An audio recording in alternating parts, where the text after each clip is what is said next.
안녕하세요. 책 읽어주는 에젤 강미경입니다. 최복규 목사님이 온 세계를 다니시며 경험한 이런저런 사연들, 이런 일도 있었습니다. 들으시면서 내 신앙을 한번 점검해 보세요. 나를 친형제처럼 따르는 후배 목사가 상담을 요청해 왔다. 제가 아무리 기도하며 머리를 짜내도 속 시원히 풀리지 않는 문제가 있어서 목사님의 고견을 듣고 싶습니다. 이 문제로 1년 넘게 고민해 왔습니다. 그의 표정을 보니 몹시 심각하고 어려운 일 같았다.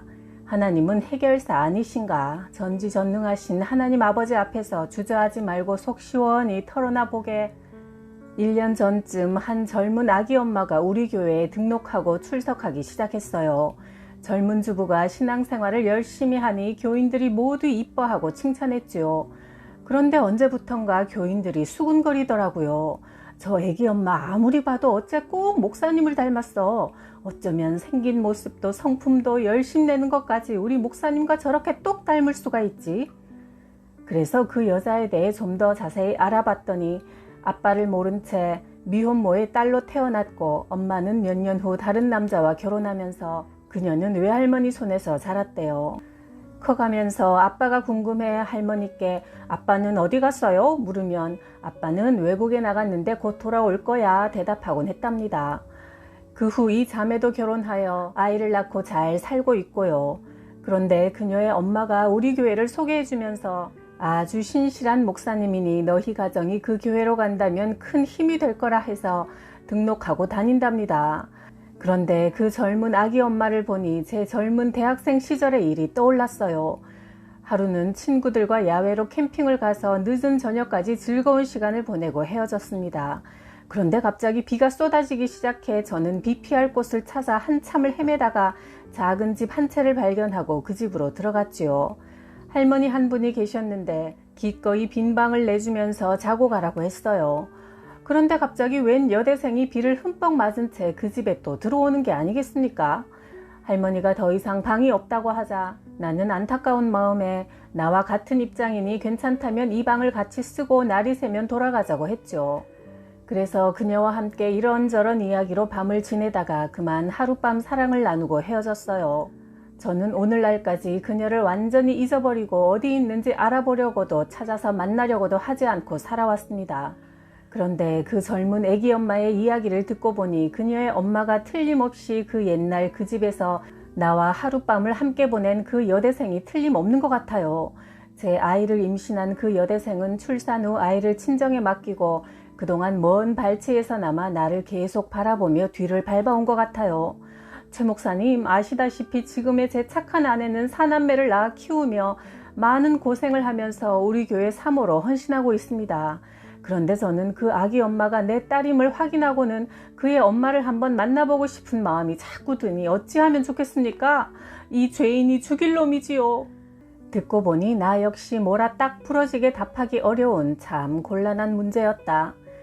복잡 미묘한 우리 인생사에서 지난 과거, 숨긴 죄까지 다 아시는 하나님이 지난 실수를 회개하고 마땅한 책임을 지도록 연출하신 사건이 아닐까.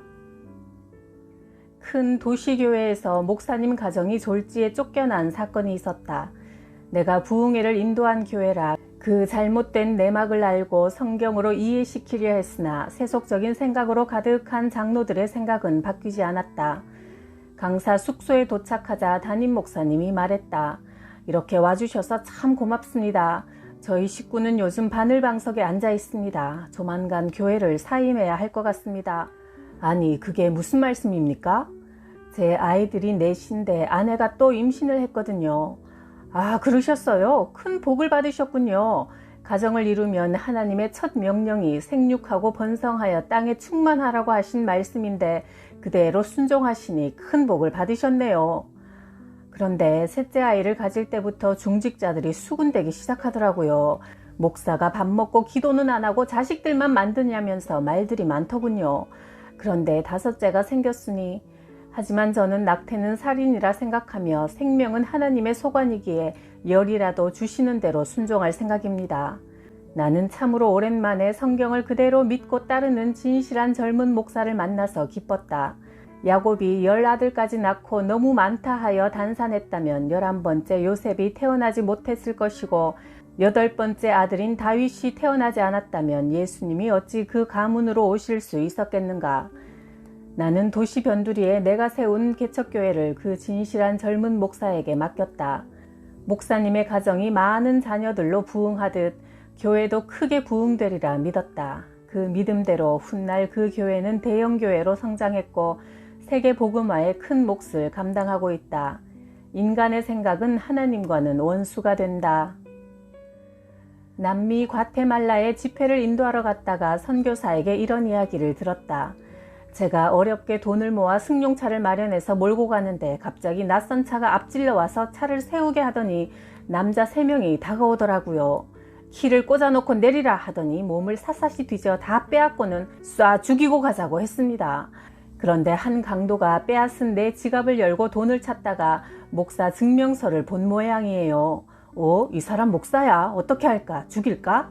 아, 이제 나는 오늘 천국 가는구나 하고 눈을 감는데 뜻밖에도 야, 목사면 살려주자. 괜히 목사 죽였다가 무슨 화를 당할지 모르니까 하는 게 아니겠어요?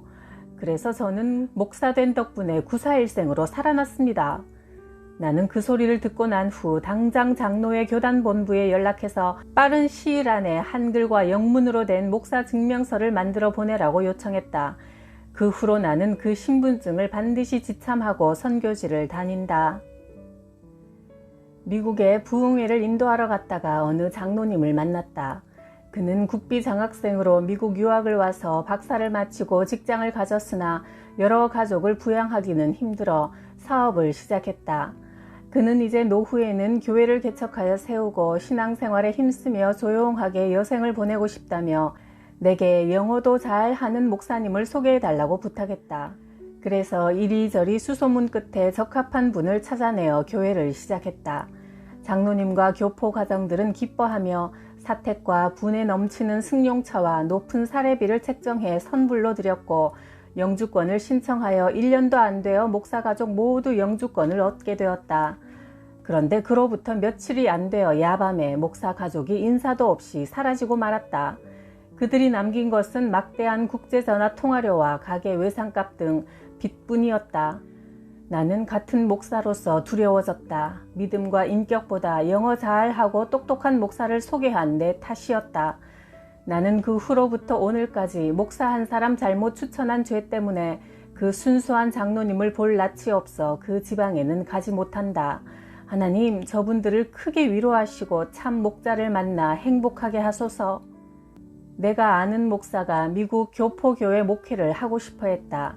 마침 미국 소도시에 50여 가정이 교회를 세우고 싶어 한다는 소식을 듣고 그 목사와 연결해 주었다. 말 나온 지 한 달도 안 되어 속전속결로 서둘러 개척 예배 준비를 끝냈다. 교인들도 목사도 모두 만족하고 기뻐했다. 그런데 설립 예배 당일날 미국 통이라는 어느 목사가 나타나 인사하더니 새로 부임하는 목사에게 이런 말을 했다. 아니, 왜 이런 시골에서 귀양 생활을 하려고 합니까? 이곳에 있으면 사람 다 버립니다. 그리고 10년을 가도 영주권 못 답니다. 우리 교회로 갑시다. 내가 당장 신청하면 2달이면 영주권 내줍니다. 자, 나를 어서 따라오세요. 이 말을 들은 젊은 목사는 어리둥절해 하다가 금방 변절하여 그 차에 올라타고 주랭랑을 치고 말았다.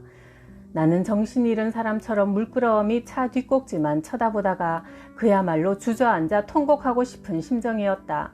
어찌 목사가 이럴 수가 있는가?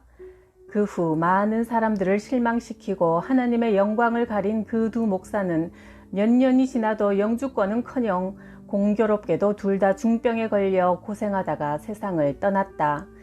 하나님의 그물이 성그러 보여도 악인은 다 걸러내신다.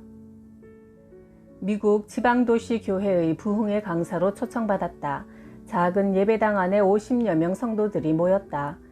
예배 후 점심 식사 자리에서 담임 목사님으로부터 믿기 힘든 사연을 들었다. 이 교회를 담임했던 전임 목사님을 돈 좀 가진 장로가 위세를 떨며 사사건건 간섭하고 괴롭혔어요.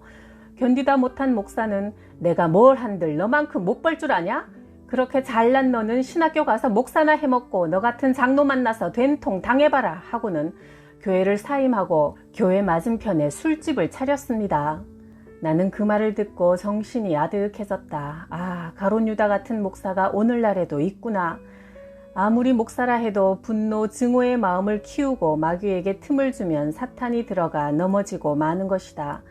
그 목사가 더 늦기 전에 어서 회개하고 돌아오기를 바랄 뿐이다. 미 대사관 정보 담당실에 근무하는 사촌 여동생이 말했다. 오빠, 큰 문제예요. 글쎄, 올해 봄까지 나온 통계인데 미국에 불법 체류 중인 한국 목사들이 700명이 넘으니 대사관 직원들 보기가 참 창피하기도 하고 미안하기도 해요.